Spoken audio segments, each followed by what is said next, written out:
ನಮಸ್ಕಾರ ಸ್ನೇಹಿತರೆ, ನಮ್ಮ ಹೆಲ್ತ್ ಟಿಪ್ಸ್ ಇನ್ ಕನ್ನಡ ಯೂಟ್ಯೂಬ್ ಚಾನೆಲ್ಗೆ ಸ್ವಾಗತ.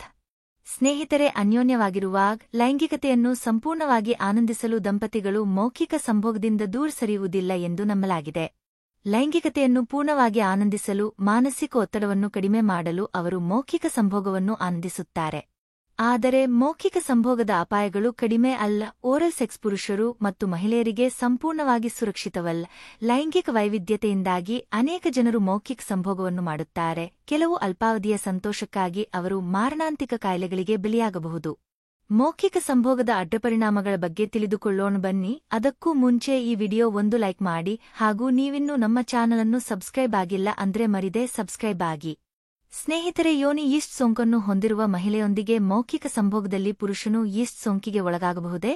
ಮೌಖಿಕ ಸಂಭೋಗವು ಯಾವುದೇ ಗಂಭೀರ ಕಾಯಿಲೆಗೆ ಕಾರಣವಾಗದಿದ್ದರೂ, ಮೌಖಿಕ ಸಂಭೋಗದ ಸಮಯದಲ್ಲಿ ಮುನ್ನೆಚ್ಚರಿಕೆಗಳು ಮತ್ತು ಶುಚಿತ್ವವನ್ನು ತೆಗೆದುಕೊಳ್ಳದಿದ್ದರೆ ಸಮಸ್ಯೆಗಳು ಉದ್ಭವಿಸಬಹುದು. ಸಂಶೋಧನೆಯ ಪ್ರಕಾರ, ಬಾಯಿ ಮತ್ತು ಗಂಟಲಿನ ಕ್ಯಾನ್ಸರ್ಗೆ ಮೌಖಿಕ ಸಂಭೋಗವು ಪ್ರಮುಖ ಕಾರಣವಾಗಿದೆ. ಮೌಖಿಕ ಸಂಭೋಗದಿಂದಾಗಿ ಪ್ಯಾಪಿಲೋಮಾ ಎಂಬ ಕ್ಯಾನ್ಸರ್ ವೈರಸ್ ಬಾಯಿ ಮತ್ತು ಗಂಟಲಿನ ಕ್ಯಾನ್ಸರ್ ಅನ್ನು ಹರಡುವ ಸಾಧ್ಯತೆಯಿರುತ್ತದೆ. ಇನ್ನು ಮಹಿಳೆಯು ಮುಟ್ಟಿನ ಸಮಯದಲ್ಲಿ ಮತ್ತು ಮೌಖಿಕ ಸಂಭೋಗವನ್ನು ಮಾಡಿದರೆ ಸೋಂಕಿನ ಅಪಾಯವು ಹೆಚ್ಚಾಗುತ್ತದೆ. ಯೋನಿಯಿಂದ ಹೊರಬರುವ ಬಿಳಿ ಪದಾರ್ಥವನ್ನು ಪಾಲುದಾರರು ನುಂಗಿದರೆ ಸೋಂಕಿನ ಅಪಾಯವೂ ಹೆಚ್ಚಾಗುತ್ತದೆ.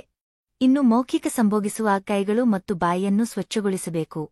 ಇಲ್ಲದಿದ್ದರೆ ಇದರ ಮೂಲಕ ಕೆಲವೊಂದು ಸೂಕ್ಷ್ಮಾಣು ಬ್ಯಾಕ್ಟೀರಿಯಾಗಳು ನಿಮ್ಮ ದೇಹ ಸೇರುತ್ತವೆ. ನಿಮ್ಮ ಸಂತೋಷಕ್ಕಾಗಿ ಲೈಂಗಿಕ ಕ್ರಿಯೆಯಲ್ಲಿ ಪಾಲುದಾರನನ್ನು ಎಂದಿಗೂ ಒತ್ತಾಯಿಸಬೇಡಿ. ಯಾವಾಗಲೂ ಉತ್ತಮ ಜನಾಂಗದ ನೈರ್ಮಲ್ಯವನ್ನು ಕಾಪಾಡಿಕೊಳ್ಳಿ. ಲೈಂಗಿಕ ಕ್ರಿಯೆಗಳ ಸಮಯದಲ್ಲಿ ಯಾವಾಗಲೂ ನಿಮ್ಮ ಸಂಗಾತಿಯ ಅಭಿಪ್ರಾಯಗಳನ್ನು ಗೌರವಿಸಿ ಮತ್ತು ಅವಳು ಕೂಡ ಒಬ್ಬ ಮನುಷ್ಯ ಎಂದು ಅರ್ಥಮಾಡಿಕೊಳ್ಳಿ ಮತ್ತು ಅವಳು ತನ್ನದೇ ಆದ ಇಷ್ಟಗಳು ಮತ್ತು ಇಷ್ಟಪಡದಿರುವಿಕೆಗಳನ್ನು ಹೊಂದಿರಬಹುದು.